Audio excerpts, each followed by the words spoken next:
My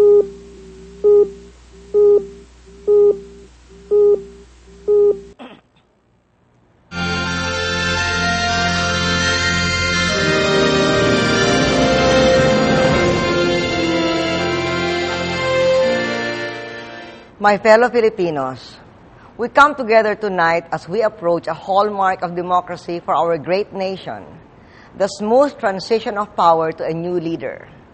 We have just come through a historic election. It was open and it was modern. As a result, we were able to declare winners in hours and days rather than weeks and months. The face of politics in our nation has changed forever. Tonight, I once again congratulate President-elect Aquino and Vice President-elect Binay. 9 years ago, I came to the presidency at a time of great turmoil in our nation. I accepted the challenge of the office when it was thrust upon me. At the time, our country was reeling from political intrigue and a distressed economy. We set to work to reform our economy and invest in our people. Along the way, we had to make unpopular choices, such as raising taxes. But we did so against the odds for a very simple reason. We had to have new money for more and better health care, education, and job creation.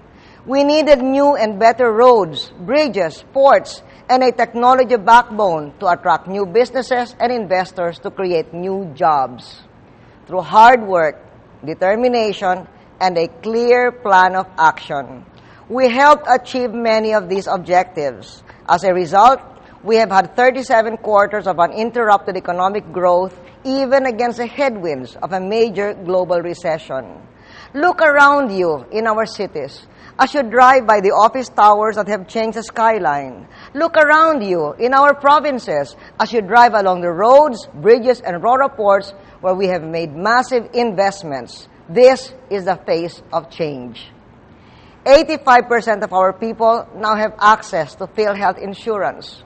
Over 100,000 new classrooms have been built, and 9 million jobs have been created. We developed the call center industry almost from scratch.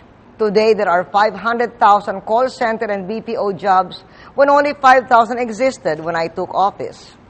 Yet, these accomplishments are merely part of the continuum of history. The gains I made were built on the efforts of previous leaders.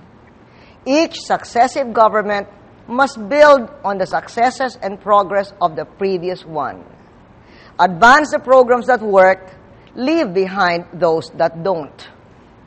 I feel confident that we are leaving this nation much stronger than when I came to office.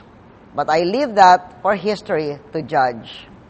Tonight, I call on everyone to unite behind our new leaders. I am optimistic and I am hopeful about our future.